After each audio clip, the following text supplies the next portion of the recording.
नमस्कार। चर्चा में आपका स्वागत है। मैं हूं विकास सिंह। ठंड का मौसम आ रहा है, हवा में प्रदूषण की मात्रा बढ़ रही है। अभी कोरोना का खतरा कम नहीं हुआ। ऐसे में हम कैसे बचाव करें, आने वाले दिनों में किस किस तरीके से अपना बचाव करें, जबकि कोरोना अभी चल रहा है और प्रदूषण में दिन ब दिन बढ़ोतरी होती जा रही है, हवा जहरीली होती जा रही है। आज हमारे साथ ही चर्चा में बहुत ही खास मेहमान हैं। हम सबसे पहले उनका आपसे परिचय करा देते हैं। हमारे साथ हैं डॉक्टर भरतराज सिंह, जाने माने वैज्ञानिक और पर्यावरणविद। आपका चर्चा में स्वागत है। सबसे पहले डॉक्टर साहब, डॉक्टर साहब, आप हमने एक गंभीर विषय उठाया है। सर्दियों का मौसम आने वाला है और कोरोना अभी खत्म नहीं हुआ है, कोरोना जारी है। जब तक दवाई नहीं है तब तक कोई ढिलाई नहीं बरतनी चाहिए। ऐसे में आपको क्या लगता है कि जिस तरीके से पराली जलाने की दिन ब दिन घटनाएं आ रही हैं, सरकार उस पर सख्ती कर रही है और साथ साथ जो हवा जहरीली होती जा रही है, उत्तर प्रदेश के भी कई ऐसे शहर हैं जहाँ की हवा जहरीली होती जा रही है। पिछले साल के स्तर में इस साल में आप क्या देखते हैं और ऐसे में हमको क्या सावधानियां बरतनी चाहिए? पहले तो मैं सभी को स्वागत करता हूं यहाँ पर जो भी दर्शक हैं।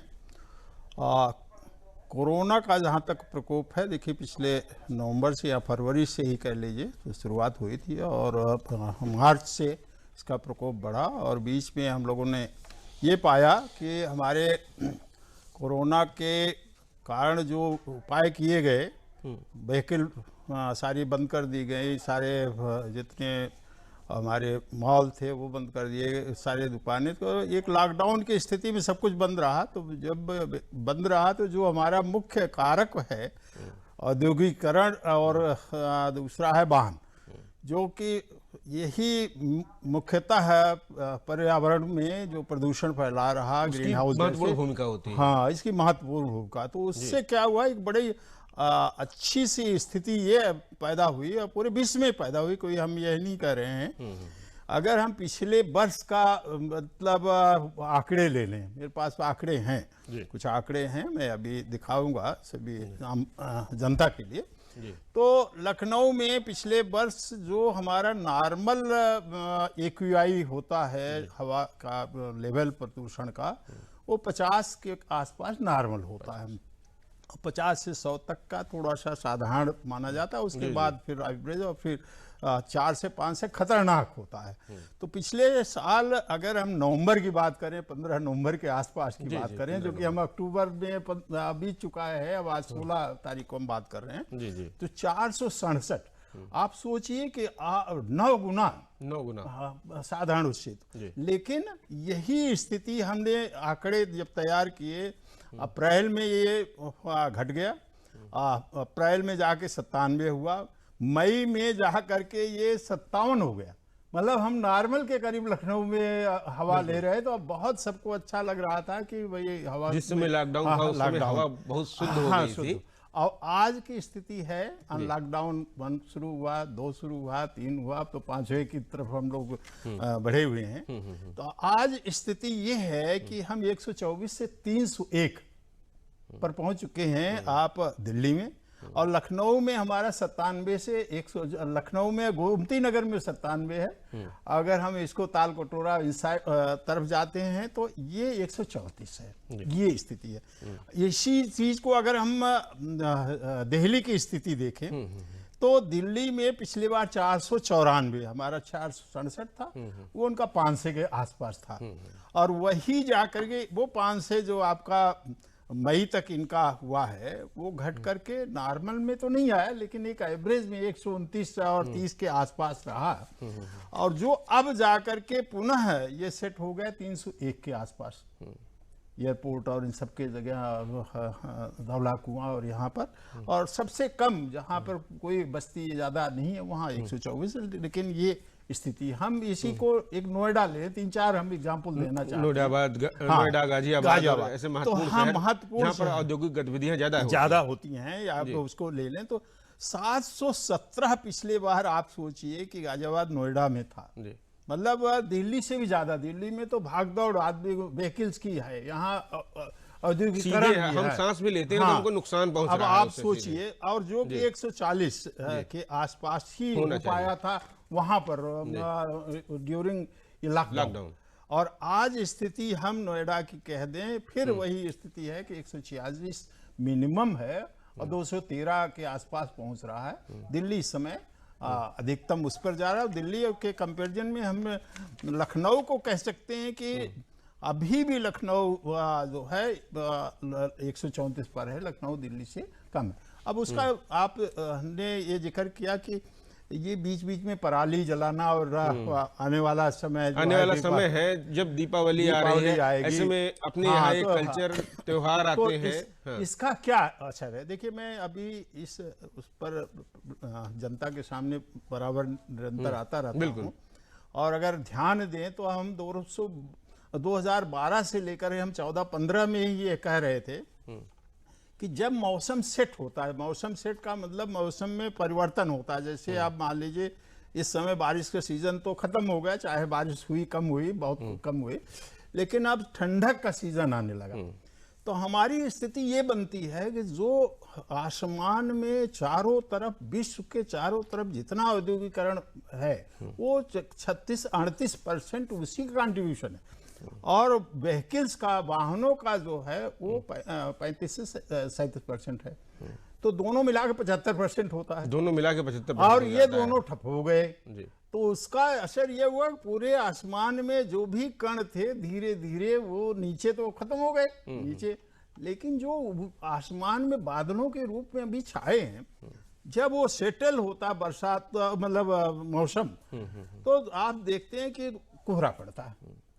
कोहरे के दबाव में वो धीरे धीरे नीचे आता है और एक गैस चैम्बर के रूप में बनता है। जैसा कि पिछले साल हम लोगों ने देखा कि लखनऊ से लेकर दिल्ली तक हम 15 से कह रहे हैं स्मोक छाया रहा, स्मोक किसी से कहते हैं, और उसको पानी से आप अगर पानी का छिड़काव किया जाता है, पेड़ों पे छिड़काव किया जाता है। ये शुरू हुआ मेरे कहने के बाद, ये चीजें 1 साल 2 साल बाद ये शुरू हुआ।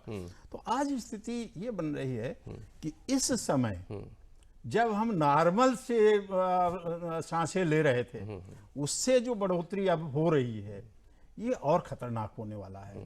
कारण क्या कि अगर स्मोक, पराली जलाना एक टेम्परेरी फेज है, मान लीजिए महीने भर का है, ये दीपावली आ गई महीने भर का है, लेकिन जो परमानेंट ऊपर एक लेयर बनी हुई है, मोटी लेयर का, ये ग्रीन हाउस गैस की, जिसमें सल्फर डाइऑक्साइड है, नाइट्रस है, कार्बन मोनोऑक्साइड है, कार्बन डाइऑक्साइड है, ये सब चीजें इतनी खतरनाक है, जब नीचे आ जाती हैं तो आप देखिए सांस लेना मुश्किल है। सांस लेना मुझे कोरोना के क्या बिल्कुल अब इसका असर जब सांस लेना मुश्किल हो रहा है, ऐसे में जिस तरीके कोरोना का प्रकोप चल रहा है, ऐसे में ठंड में इसका क्या प्रकोप बढ़ सकता है, हमें क्या सावधानियां बरतनी चाहिए? अब मैं इस पर थोड़ा बिल्कुल इसमें बिल्कुल प्रकाश डालिए। बहुत महत्वपूर्ण विषय है ये हमारा, इतना महत्वपूर्ण है कि आप अक्सर देखते होंगे जब जाड़े का मौसम सेट होता है, अक्सर नई बीमारियां तो नहीं, लेकिन सब के कहीं न कहीं जुकाम, खांसी, फीवर ये सब होने लगता है। और उसका कारण क्या है कि हमारे लंग पर वो जाकर के एक इफेक्ट आता है और लंग में हवा, ऑक्सीजन ग्रहण करते हैं। अब उसके अंदर जब अगर इससे जुकाम और उससे जकड़न हो जाती है तो उतना हम ऑक्सीजन स्टोर नहीं कर पाते, सांस लेने में हमें दिक्कतें बढ़ जाती हैं। ये एक नॉर्मल, हर बिना कोरोना बिना उसके भी ये नॉर्मल हुआ करता था।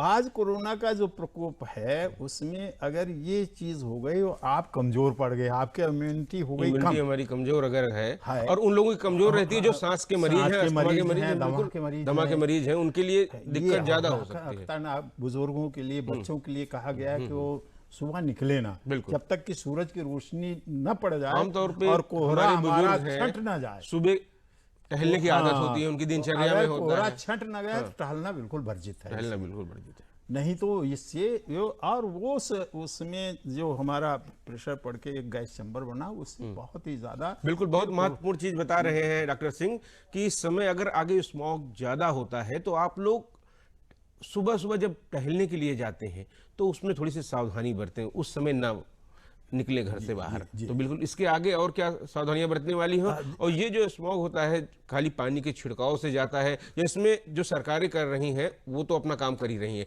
उसमें आम जनमानस मिलके क्या कुछ सहयोग कर सकता है? घर में अपने पेड़ लगा सकता है? क्या कुछ किया जा सकता है? अब आ जाइए मूल का कारण क्या बना। मूल कारण देखिए जनसंख्या है, इसको आप कंट्रोल करना बड़ा वो है। पूरे वर्ल्ड की जनसंख्या देश की अपने प्रयासरत किया जा सकता है। चाइना ने 160 से 137 40 के लिए, तो वो ये इशू है। लेकिन वर्ल्ड वाइड आप इस पर बहुत कंट्रोल नहीं कर सकते, ये ग्रोथ बढ़ती जाएगी। लेकिन जो हमने फॉरेस्टेशन खत्म किया, जो पेड़ पौधों को खत्म किया, आज भी वो जहन में उन लोगों में आने वाली जनरेशन में ये जहन में नहीं कि पेड़ हमें जो है वो ही ऑक्सीजन देते हैं।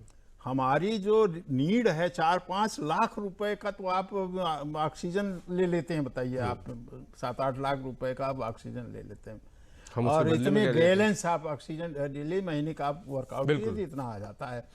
तो वो ऑक्सीजन पेड़ पौधे आपको देते हैं, उनकी क्या खुराक है? अब इसको एक ढंग से आप समझने की कोशिश कीजिए।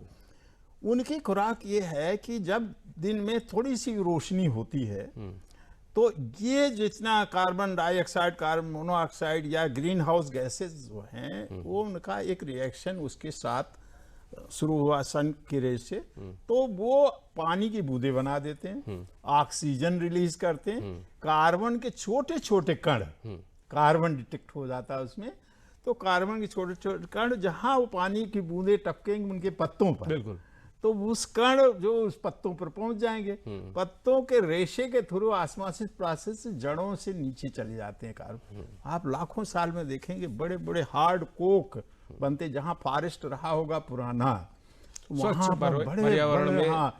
तो अब ये पेड़ों नेचर की, ने, जंगलों हाँ, की अपनी ये अहम भूमिका है। नेचर ने, प्रकृति ने अपना एक सारी व्यवस्था कर रखी। पहले लोग रहते भी थे तो या तो नदियों के आसपास रहते थे, या वो ज्यादा से ज्यादा नदियों के पास उनको सारी सुविधाएं, हवा का मूवमेंट और सब चलता था, या जहाँ पेड़ पौधे जंगलात हों वहां पर लोग रहते थे, तो वहां से उनको लकड़ियां मिल जाती थी। लकड़ियां जलाने के लिए जो सूखी लकड़ी, देखिए उसमें भी एक अपना साइक्लिक ऑर्डर है। साइक्लिक ऑर्डर, पेड़ पौधे जहां होंगे कुछ पेड़ सूखेंगे, कुछ नए पेड़ उपजेंगे, कुछ, तो उनको खाद भी उन्हीं पत्तों से बनती है। पेड़ सूखते हैं, दूसरे ले भी जाते हैं, तो उन पेड़ों का कटान भी होती है, खाली हो जाते हैं, जगह मिलती, तो और जो पेड़ नए हैं वो तैयार होने लगते हैं। तो हम लोगों का अब ये हो गया कि पेड़ जब कम हुए, ग्रीन हाउस गैसेस का कवरेज का एक रूल है। वो रूल ये है कि हम अगर 30% से ग्रीन कवरेज कम है, मतलब क्षेत्रफल का 30% आपका जंगल होना ही चाहिए मिनिमम। बहुत महत्वपूर्ण है, इसको लगाना ही लगाना है, नहीं तो फिर हाँ, विपत्ति आएगी। विपत्ति आएगी। इसके लिए आप हम सब लोग तैयार रहें। कोई न कोई रोग व्याधा जो हो रही है, और लोगों में इतना ज्यादा चेतना होने के बावजूद दवाएं ले रहे हैं, बिल्कुल, तो मनुष्य केवल ने ही प्रकृति का दोहन किया है और उसकी सजा उसको मिल ही जाती है। ऐसे में हम लोगों को विशेष सावधानियां बरतनी चाहिए और प्रकृति के साथ कोई खिलवाड़ नहीं करना चाहिए। आने वाली हमारी जो पीढ़ी है उसको हम क्या दे रहे हैं, हमें आज ही उसे निर्धारित करना होगा जी। तो पेड़ लगाना अगर हम अभी से चालू करते हैं, आमतौर पे देखा गया है गांव में तो पेड़ लग जाते हैं, लेकिन अगर शहर के लोग उसमें अपनी भागीदारी करना चाहें तो क्या अपने छोटे छोटे गार्डनों में जो पेड़ लगाते हैं उससे भी कुछ राहत मिलेगी इस पॉल्यूशन में, क्योंकि आसपास पूरे एरिया में स्मोक फैलता है। जी जी, देखिए ये बहुत ही अच्छी बात आपने एक प्रश्न उठाया है। हमें तो ये भी है कि अगर हम छतों पर भी ग्रीनरी डेवलप कर लेते हैं तो उससे भी एक तो वातावरण शुद्ध होने लगता है। बहुत सी चीजें हैं वो नहीं है, वो उसकी किरणें उस पे आने, वो उसकी बूंदें आने लगती हैं, वो सूरज की रोशनी पड़ते वो भी ऑक्सीजन निकालने लगता है। लेकिन बेहतर तो यही है कि हमारे जितने पार्क हों, खुली जगह जहाँ हो, जहाँ कोई ऐसा नहीं है, उसमें पेड़ लगाएं। देखिए पेड़ का एक प्रोसेस है, पेड़ एक दिन आप जंगली पेड़ लगा देंगे नहीं। हमारा कहना है कि हम फलदार पेड़ लगाएं जिनका जीवन जो है 70-80 साल 100 साल तक के पेड़ हैं। पीपल है, गूलर है, बरगद है, आम है। पीपल और बरगद की उम्र तो सैकड़ों साल, हजारों साल होती है, हजारों साल चलता रहता है। और आम और ये सब फल देते रहते हैं, पब्लिक उसके लालच में जाती है, उसको काटती है। हमारे यहाँ व्यवस्था भारतवर्ष में ऐसी थी, हर चीजों की पूजा का व्यवस्था थी कि उसको छेड़ो नहीं। बिल्कुल। प्रकृति पीपल है। और बरगद को हमारे यहाँ हमारे पूर्वजों ये कह के गए हैं कि उसको मत काटिए, नहीं तो आपको दिक्कत होगी दिक्कत इससे, और होगी, और तमाम तरह की भावनाएं जोड़ रखी भावनाएं हैं। जोड़ रखी और उसको डराया जाता था। और कि वो 24 मैं- घंटे, यही दो ऐसे पेड़ हैं जो 24 घंटे 24 ऑक्सीजन घंटे देते आपको हैं। ऑक्सीजन देते हैं। और पेड़ का ये भी कहा गया था कि गांव में 1-2 पीपल लगाना, ज्यादा न लगाना, क्योंकि एक तो पीपल में आवाज होती है, जहाँ थोड़ा सा तो लोगों को डर भय रात में उससे होने लगता था कि भाई इसको डराया गया है तो डर भय उससे कि इसमें क्या होगा, प्रेत आत्मा आ जाती है फला। लेकिन अगर पीपल के पेड़ लगातार आप लगा दिए और जंगल में कहीं ऐसे, तो इतनी ऑक्सीजन जरा से भी चिंगारी होगी वो तो जलने लगेगा। तो पीपल उतना ही लगाएं जितनी उसकी रिक्वायरमेंट, और पेड़ लगाएंगे तो उसमें एक नॉर्मल स्टेबलाइज रहता। पीपल में हमेशा 24 घंटे ऑक्सीजन निकलती रहती है। और सबसे बड़ी चीज है, 1-2 चीजों में मैं आपको जिक्र करूं, मैं तो अध्ययन करता रहता हूं। इस दौरान लंबा अध्ययन रहा होगा कोरोना काल में। कोरोना का, बल्कि हम तो कुछ किताब भी लिख रहे हैं योग से संबंधित अपने अच्छा, ये सब चीजें अपनी इम्यूनिटी बढ़ाने के लिए बहुत महत्वपूर्ण होंगी। इसको दिनचर्या में अभी आने वाले दिनों में लाना चाहिए, खासतौर से प्राणायाम अगर आप करते हैं तो आप। अब उसका असर यह है कि मैं 2-3 बार चेक करा चुका हूँ कि कोरोना का मेरा निगेटिव रहता है। अभी बाबा रामदेव जी ने कोलिन और एक उन्होंने सारा वो बना रखा है, तो लोगों ने कहा आप भी रख लीजिए। आप भाई 75 साल के आसपास के यंग हैं तो आपको जरूरी है। मैं अपने को यंग ही कहता हूँ। बिल्कुल। और तो आप यंग ही हैं। हाँ, तो हमने देखा उस अणु तेल को डालने में कोई असर ही नहीं हुआ। मतलब उसमें कोई और लोग कहते हैं उनको डालिए तो आप तमाम सारी बातें रहती हैं, क्लीन ब्रांडिंग लोगों की है। हाँ, तो इसका कारण केवल है कि अगर प्राणायाम और आसन और इन सब चीजों को आप ध्यान करते हैं तो बहुत सी चीजें बहुत महत्वपूर्ण, ये हमारे पौराणिक उसमें था। मैं अपने उससे फिर पुनः अपने उस पर शोधों में कहा गया है कि अगर आप प्राणायाम करते हैं तो आपके शरीर में जो ऑक्सीजन लेवल है वो बराबर बना रहता है। अब ये सबसे ज्यादा महत्वपूर्ण है, और खासतौर से इस कोरोना में अगर सबसे ज्यादा है ऑक्सीमीटर, इसीलिए कहा गया है कि हर समय आप अपना ऑक्सीजन लेवल चेक करते रहिए अगर कोई आपको दिक्कत है। और अगर आप प्राणायाम करते हैं नियमित रूप से तो बरकरार रहेगी ऑक्सीजन लेवल, आपका शरीर में बेहतर बना रहेगा। अब मैं आपको अपना एक अनुभव बताता हूँ कि आप ये समझिए कि हम ऐसा अनुभव कर रहे हैं कि अगर आप योग प्राणायाम और करें तो आपके जो एनर्जी लेवल है उसमें कमी नहीं। ये जो आप खाना खाते हैं ये शौकिया सारी चीजें हैं, आप पेट भरने और उसके लिए करते हैं। अदरवाइज आपकी एनर्जी लेवल इतनी हो जाती है, खाने की बहुत कम जरूरत होती है। उम्र का तकाजा अलग बात है क्योंकि और शारीरिक विकास नहीं हो रहा, लेकिन जितनी आवश्यकता है आपको वो आपको इनसे आ जाता है। फिर पुनः हम उस पर आते हैं अपने डॉक्टर साहब, हम इस पे भी जानना चाहेंगे जो हमारा बेहद ही महत्वपूर्ण विषय है। मार्च से कोरोना संक्रमण चालू होता है, इसके बाद हम पूरी गर्मी रहता है और बारिश का सीजन भी जो निपट चुका है। अब हम ठंड ने दस्तक दे दी है। ऐसे में आप कोरोना के स्वरूप को क्या देखते हैं? क्योंकि जब कोरोना आया था तब साल की शुरुआत हुई थी और ठंड लगभग जा चुकी है, जा रही थी, और अब ठंड आने वाली है। ठंड में किस तरीके से देखते हैं? विभिन्न वैज्ञानिकों की इस पे लगातार नजर रही है, आपका शोध क्या कहता है? मेरा देखिए, मैं इस पर एक लेख लिख चुका हूँ, भेज भी दिया, हो सकता है 1-2 दिन में इसका आए।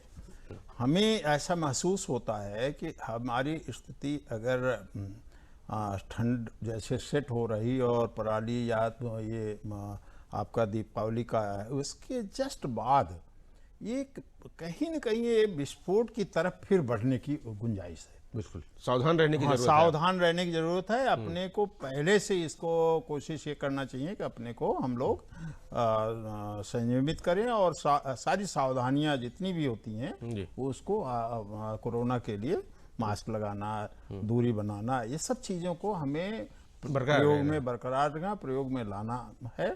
और जहाँ तक हो सके हमेशा इसमें कोशिश करनी चाहिए कि हम इस पीरियड में घरों के आसपास फूल पौधे तो लगाएं ही लगाएं, पेड़ों का संख्या बढ़ाएं, लेकिन इस धुंध में अगर पानी का छिड़काव, देखिए शहर में नगर पालिका से आप उम्मीद कर रहे हैं या किसी से उम्मीद कर रहे हैं तो आप उनकी सीमित संसाधन हैं लेकिन प्रत्येक व्यक्ति अपने घर के आसपास छिड़काव करके अगर उस धुंध को नीचे ले आ सकता है तो आपका वो विस्फोटक स्थिति से काफी बचाव होगा। सब लोग अपनी भागीदारी करें, मिलजुल कर। आप कुछ नहीं तो अपने आसपास, घर के आसपास जो पेड़ है वहां पे पानी का छिड़काव अभी से करना चालू कर दें, क्योंकि नवंबर में अगर और ज्यादा गंभीर स्थिति आती है उसके लिए हम अभी से तैयारी करके रहें तो हो सकता है वो स्थिति हमारे लिए ना आए, ये बेहतर रहेगा हमारे लिए। लेकिन इस दौरान जो सांस के रोगी हैं, जो अस्थमा दमा जिन लोगों के है, या हमारे बुजुर्ग, या हमारे जो छोटे बच्चे हैं, कोरोना का असर आपको लगता है ठंड में उनके ऊपर कुछ ज्यादा पड़ सकता है? क्योंकि अनलॉक 5 में हम लोग प्रवेश कर चुके हैं। हमारे प्रधानमंत्री जी ने जन आंदोलन भी इस बात को लेकर चालू किया है कि जब तक दवाई नहीं तब तक कोई ढिलाई नहीं। बाजारों में लोग अक्सर ये करते हुए ढिलाई नजर आ जाते हैं, लोग मास्क सही से नहीं पहनते हैं, इसलिए आपको ये भी ध्यान रखना होगा कि आप मास्क सही से पहने, नाक के ऊपर पहने, बराबर हाथ धुलते रहे, एक शारीरिक दूरी का पालन करते रहे। ये बेहद ही महत्वपूर्ण चीज है। और आने वाले ठंड के दिनों में जब माना यह जा रहा है, कई वैज्ञानिकों ने अपनी आशा व्यक्त की है कि इसका खतरा और बढ़ सकता है, ऐसे में हम लोग क्या एहतियात, क्या सावधानियां बरत सकते हैं? क्योंकि अगर बाहर जाते हैं, मॉर्निंग वॉक करने के लिए जाते हैं, तो सुबह सुबह ये भी रहता है कि खासतौर से हम पिछले साल के अगर कई आंकड़े देखें, जो स्थिति बनती जा रही है, ऐसे में हवा जहरीली भी हो सकती है। तो ऐसे में हम लोग क्या कुछ अपनी दिनचर्या कैसे ढाल सकते हैं? देखिए, हमें ये लगता है कि हम लोग कुछ चीज़ों को नियमतः नहीं कर रहे हैं। मास्क लगाने का ये मतलब नहीं कि घर में बैठे हैं और दूरी क्या, लोग अपने अपने कमरों में बैठे हैं या कहीं भी बैठे हैं, अगर 6 फीट की दूरी है तो कोरोना कूद के नहीं जाएगा। कोरोना कूद के नहीं जाएगा, बिल्कुल। 2 गज की दूरी इसलिए बहुत जरूरी है। जरूरी। अब उसमें मास्क लगाने की कोई आवश्यकता नहीं है। लोग क्या करते हैं, गाड़ी में बैठे हुए हैं, पैसेंजर कोई और नहीं है, वो मास्क लगाए हुए हैं, तो आप ऑक्सीजन जो इनहेल करना चाहिए वो भी ऑक्सीजन नहीं ले रहे हैं। तो एक तो ये सबके जहन में आना चाहिए कि भाई हमें जब बाजार जा रहे हैं, जहां पर भीड़ भाड़ है, उस जगह मास्क हर हालत में लगाना बहुत ही जरूरी है। और हाँ, आप उससे अगर आपको है, मान लिया आप टहल रहे हैं, पार्क में हैं, उस पार्क में अगर कोई है ही नहीं, अगर आप अकेले पार्क में मॉर्निंग वॉक करने के लिए निकले या इवनिंग वॉक करने के लिए निकले, करके ऑक्सीजन खूब ग्रहण कीजिए। आप ऑक्सीजन के लिए ही तो आपको जरूरत है। बिल्कुल। तो एक तो इसमें दूसरा ये कि अभी हम जो कह रहे थे कि हमारे लिए ग्रीन कवरेज क्या है कि पेड़ पौधों की संख्या कितने % होनी चाहिए। अगर इस आंकड़े को हम उत्तराखंड को अलग कर देते हैं तो हमारी तो स्थिति बड़ी खराब है। उत्तराखंड रहने पर भी हम 22% 23% पर थे, और वहां के जंगलात तो अब और पहाड़ियां चली गई, हम तो 10% से भी नीचे हैं। तो हमारे अब प्रदेश जो है इसमें बहुत आवश्यकता है। और माननीय हमारे मुख्यमंत्री जी देखिए, पिछले बार 10 करोड़ बिल्कुल इसमें सरकारों पर लेकिन नहीं रहा जा सकता है। इसमें हर व्यक्ति की अपनी एक जिम्मेदारी, अपनी भागीदारी है, उसका परिवार है, वो अपनी आने वाली पीढ़ी को क्या दे सकता है, ये उसे तय करना होगा। क्योंकि आने वाले दिनों में जिस तरीके के हमारे समय आ रहा है, जलवायु परिवर्तन को अगर हम बात करते हैं, गर्मियों में पानी बरसने लगता है, ज़्यादा से ज़्यादा गर्मी होती है, ज़्यादा से ज़्यादा बारिश हो जाती है, ठंड का प्रकोप ज़्यादा से ज़्यादा बढ़ जाता है। ये भी जलवायु परिवर्तन का ही असर दिखता है। ऐसे में हम लोग अभी से अगर नहीं चेतेंगे तो हमारे आने वाली पीढ़ियों को हम क्या देके जाएंगे? डॉक्टर साहब, इसमें आप क्या कहते हैं? जलवायु परिवर्तन के कारण ही ऐसा हो रहा है, क्योंकि हमने जब से देखा है, कोरोना संक्रमण काल से लोग कह रहे थे जब गर्मी ज्यादा आ जाएगी तो बेहतर रहेगा, लेकिन लगातार मौसम में बारिश लगातार होती रही। ये सब कारण क्या है इन कारणों के पीछे? देखिए, मैं जलवायु परिवर्तन पर हमने काफी अध्ययन किया है, और 1995 से ही हमने ग्लोबल वार्मिंग और जलवायु परिवर्तन पर अध्ययन मैंने किया, और विश्वव्यापी हमारे पहचान भी बनी हुई है, क्योंकि नासा भी हमारे जो भी अनुसंधान है कुछ पत्रों पर, उस पर अपने वेबसाइट पर भी लगाया है। और हमने देखा कि 2011 में 12 में नॉर्थ पोल पर आइस मेल्ट कर रही है। ये हमारे लिए एक बड़ी ताजुब, जब 30% उसमें से आइस खत्म दिख रही थी 77 के सापेक्ष में देखा, तो वो नासा का डाटा था, मेरा कोई अपना डाटा नहीं था। मैं तो उसको इंटरपोलेट करता हूँ, उस डाटा को उसके साथ कोशिश करता हूँ। बिल्कुल। उसके बाद जब मैंने देखा, उन्हीं सब चीजों का असर अब धीरे हाँ, धीरे उसके बाद हमने प्रोजेक्ट किया, जो मैं कहना कि जलवायु परिवर्तन इतनी स्थिति बिगड़ेगी कि 2013-14 से अमेरिका पहले इफेक्टेड होगा, उसके बाद पूरी दुनिया में पूरी दुनिया इसमें अपनी भूमिका अदा करेगी, तभी बात आगे बनेगी। और हम सब लोग, हमारे आसपास के जो भी जगह हैं वहाँ हम लोग इतना कुछ कर सकते हैं, कुछ नहीं तो हम लोग पेड़ लगा सकते हैं, ज़्यादा से ज़्यादा पेड़ लगा सकते हैं। ये हमारे लिए बहुत बड़ी बात होगी, हम प्रकृति को क्या दे रहे हैं। आज इस महत्वपूर्ण विषय पर आपने हमारे साथ चर्चा की, इसके लिए आपका बहुत बहुत आभार। तो इसी उम्मीद के साथ कि आने वाले दिनों में जो ठंड की सीजन आ रहे हैं, त्यौहार आ रहे हैं, आप सभी लोग अपना ख्याल रखेंगे, क्योंकि जब तक दवाई नहीं तब तक कोई ढिलाई नहीं। मास्क लगाए रहें, शारीरिक दूरी का पालन करें और समय समय पर हाथ धुलते रहें, ये बेहद ही जरूरी है। आज के कार्यक्रम में बस इतना ही। नमस्कार।